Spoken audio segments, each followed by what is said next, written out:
Lesson number 9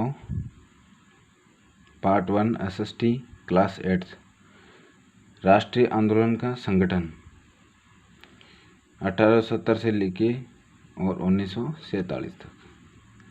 हमने पिछले अध्याय में हमने कई मुद्दों पर बात की, जैसे भारतीय भू क्षेत्र पर अंग्रेज़ों का कब्जा और रियासतों का अधिग्रहण, कि किस प्रकार से अंग्रेज़ों ने जो भारतीय भू क्षेत्र था उसके ऊपर अपना कब्जा कर लिया और रियासतों के ऊपर अपना अधिकार जमा लिया।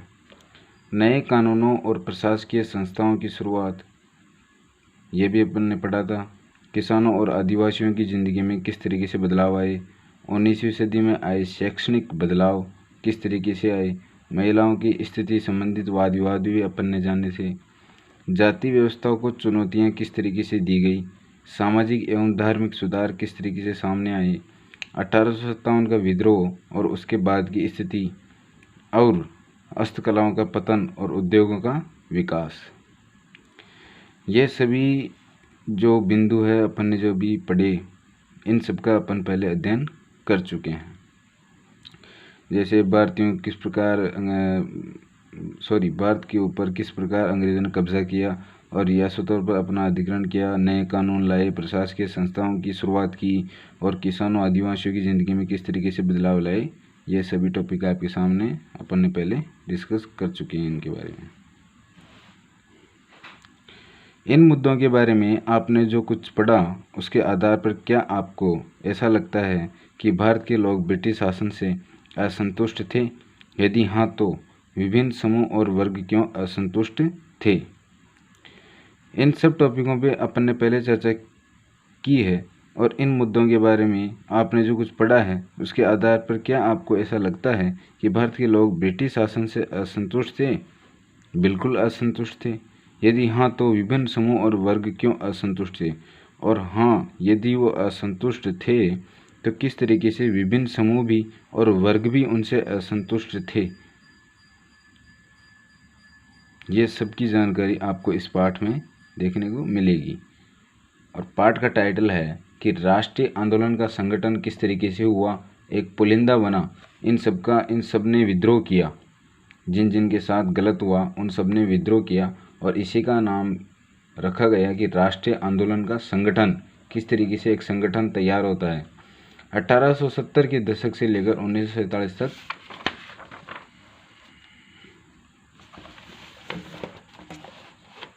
आइए अपन चर्चा करते हैं। राष्ट्रवाद का उदय, किस तरीके से राष्ट्रवाद का उदय हुआ। उपरोक्त बदलावों ने लोगों को एक अहम सवाल के बारे में सोचने के लिए विवश कर दिया, ये देश क्या है और किसके लिए है। इसका जवाब धीरे धीरे इस रूप में सामने आया, भारत का मतलब है यहाँ की जनता, भारत यहाँ रहने वाले किसी भी वर्ग,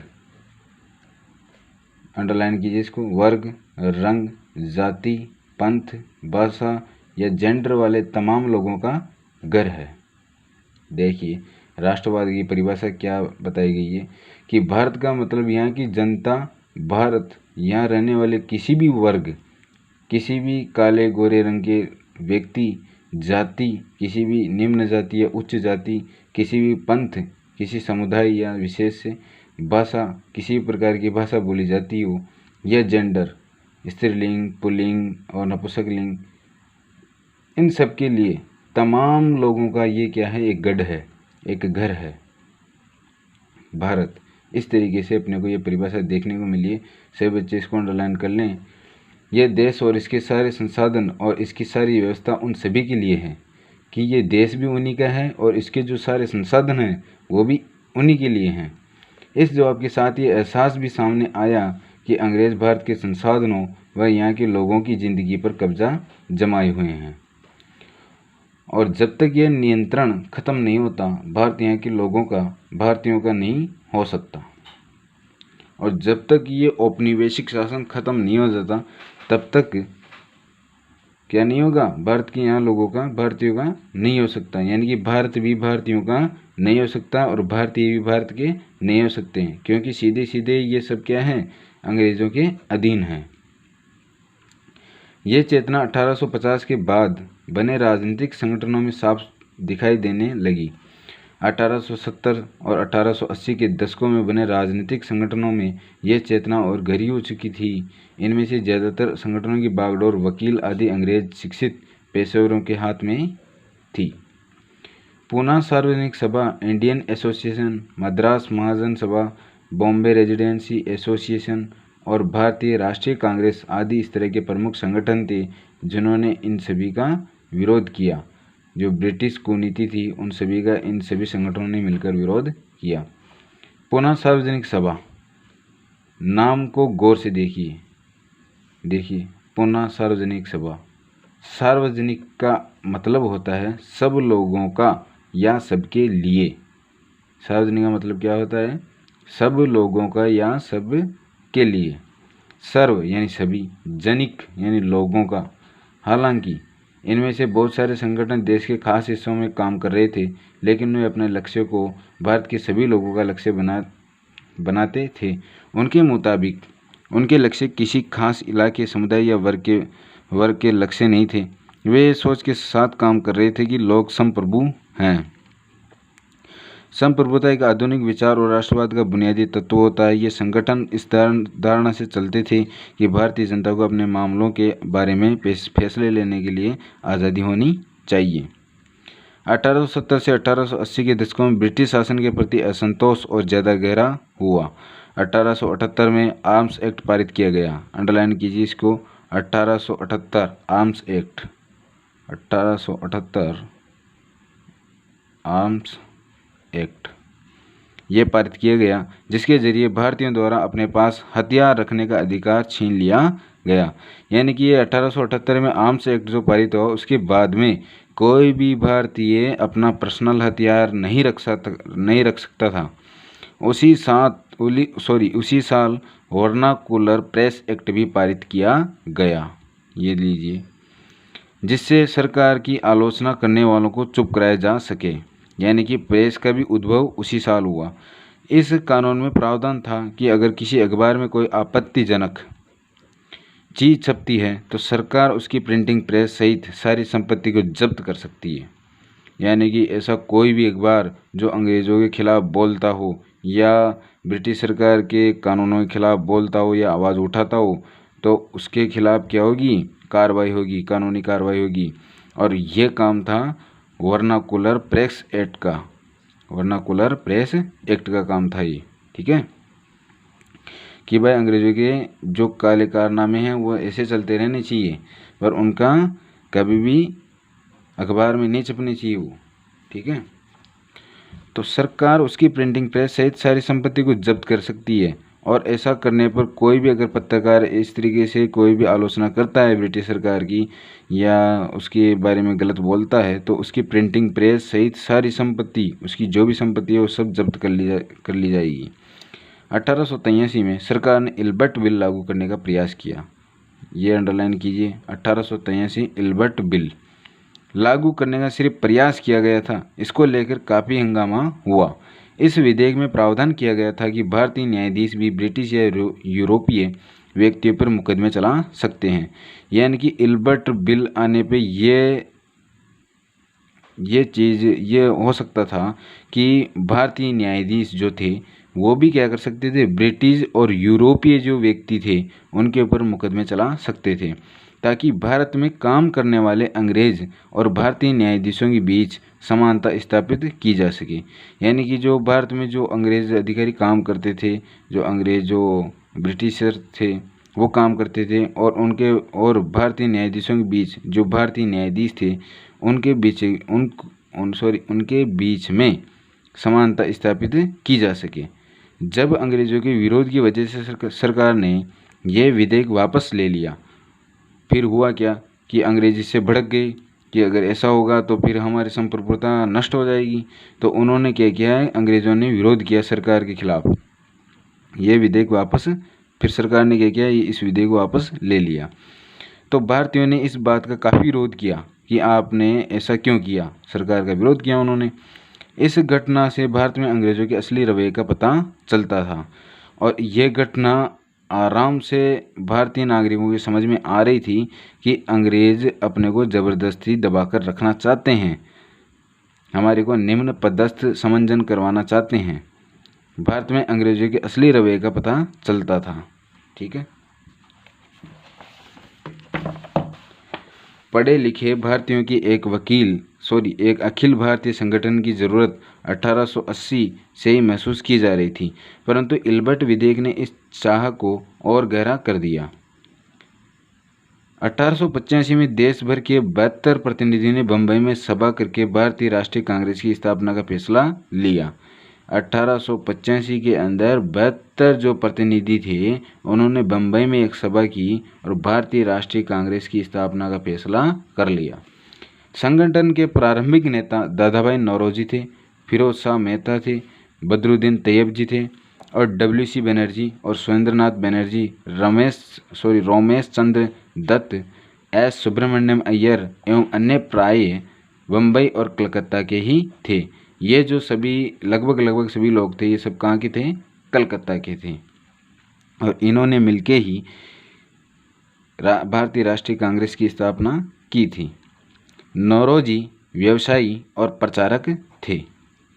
दादाभाई नौरोजी क्या थे? वो एक बिजनेसमैन थे और उनके अलावा वह एक पब्लिशर थे, प्रचारक भी थे। वे लंदन में रहते थे और कुछ समय के लिए ब्रिटिश संसद के सदस्य भी रहे। वो लंदन में भी रहते थे और ब्रिटिश जो संसद थी उसके सदस्य भी रहे थे। उन्होंने युवा राष्ट्रवादियों का मार्गदर्शन किया। सेवानिवृत्त ब्रिटिश अफसर A.O. ह्यूम, ये रिटायर्ड हो चुके हैं।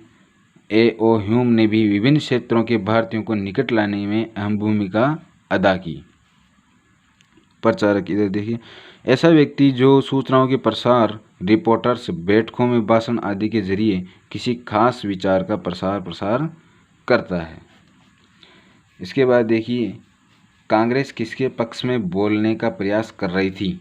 अब ये जो गुट बन गया था इन सभी लोगों का, वो किस तरीके से किनके खिलाफ, किनके पक्ष में, है ना, किनके विरोध में, किस तरीके से अपना ओपिनियन रखना चाहती थी, देखते हैं। जनवरी 1886 में द इंडियन मिरर नामक अखबार ने लिखा था कि बंबई में आयोजित प्रथम राष्ट्रीय कांग्रेस हमारे देश की भावी संसद का केंद्रक है। ये किसने लिखा था? द इंडियन मिरर नामक एक अखबार ने लिखा था 1886 के अंदर कि राष्ट्रीय कांग्रेस क्या है? हमारे देश की भावी संसद का केंद्र है, यानी कि आने वाली जो संसद बनेगी उसका भावी केंद्र कौन होगी? द नेशनल कांग्रेस होगी। यह हमारे देशवासियों के लिए अकल्पनीय रूप से लाभकारी परिणामों को जन्म देगी। बदरुद्दीन तैयब जी ने 1887 में अध्यक्ष की हैसियत से कांग्रेस को संबोधित करते हुए कहा था, यह कांग्रेस भारत के किसी एक वर्ग या समुदाय के प्रतिनिधियों से मिलकर नहीं बनी है, बल्कि यह भारत के सभी समुदायों की संस्था है। यानी कि ये सिर्फ एक समुदाय को लेकर नहीं चलती है, ये सभी के अंदर बैलेंस बिठाकर सभी को साथ में लेकर चलने का काम करती है, करेगी। ऐसा कहना था बदरुद्दीन तैयब जी का। देखिए, उभरता हुआ राष्ट्र। अक्सर कहा जाता है कि अपने पहले 20 सालों में कांग्रेस अपने उद्देश्य और तौर तरीकों के लिहाज से मध्यमार्गी पार्टी थी। इस अंडरलाइन कर लो इसको। इस दौरान कांग्रेस ने सरकार और शासन में भारतीयों को और ज़्यादा जगह दिए जाने के लिए आवाज़ उठाई। कांग्रेस ने कहा कि सरकार और शासन में भारतीय लोगों को भी प्राथमिकता दी जाए, उनको ज़्यादा जगह दी जाए। कांग्रेस का आग्रह था कि विधान परिषदों में भारतीयों को ज़्यादा जगह दी जाए, परिषदों को ज़्यादा अधिकार दिए जाएं और जिन प्रांतों में परिषदें नहीं हैं वहाँ उनका गठन किया जाए। कांग्रेस चाहती थी कि सरकार में भारतीयों को भी ऊंचे पद दिए जाएं। इस काम के लिए उसने मांग की कि सिविल सेवा के लिए लंदन के साथ साथ भारत में भी परीक्षा आयोजित की जाए। यानी कि जो ICS की परीक्षा होती थी पहले, इंडियन सिविल सर्विसेज के नाम से, ये कहाँ होती थी? लंदन के अंदर होती थी।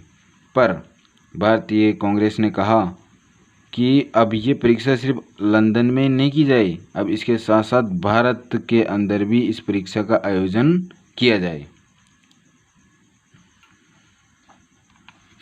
देखिए गतिविधि देखिए, शुरुआत से ही कांग्रेस सभी भारतीय लोगों के हक में और उनकी ओर से बोलने का संकल्प व्यक्त कर रही थी। कांग्रेस ने ऐसा क्यों किया? जैसे जैसे अपन पढ़ेंगे वैसा वैसा अपने को पता चलता रहेगा कि किस तरीके से कांग्रेस ने लोगों के पक्ष में बोलना शुरू किया और क्यों किया। ठीक है। निरस्त करना, किसी कानून को समाप्त करना, किसी कानून की वैधता अधिकृत रूप से समाप्त कर देना, यह निरस्त शब्द का अर्थ है। ठीक है।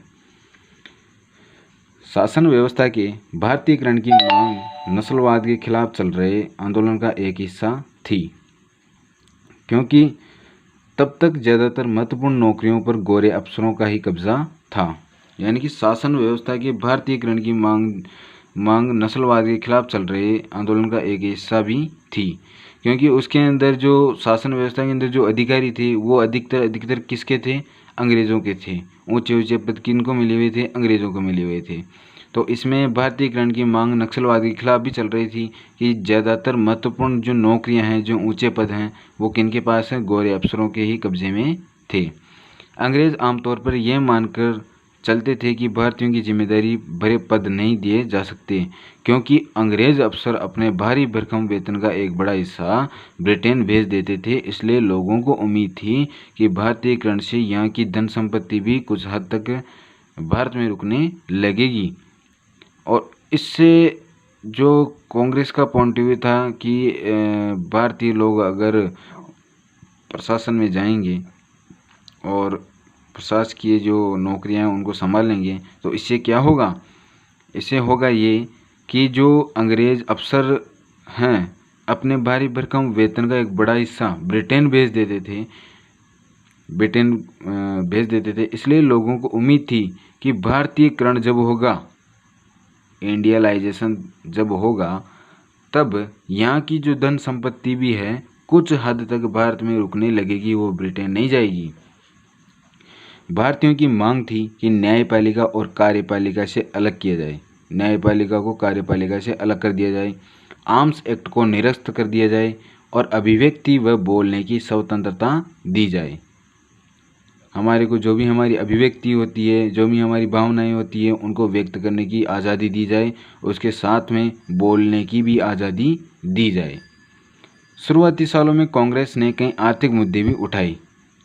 उसका कहना था कि भारत में ब्रिटिश शासन की वजह से ही गरीबी और अकाल पड़ रहे हैं। बढ़ते लगान के कारण काश्तकार और जमींदार विपन्न हो गए हैं। विपन्न का मतलब होते हैं गरीब हो गए थे और अनाजों के भारी निर्यात की वजह से खाद्य पदार्थों का अभाव पैदा हो गया था।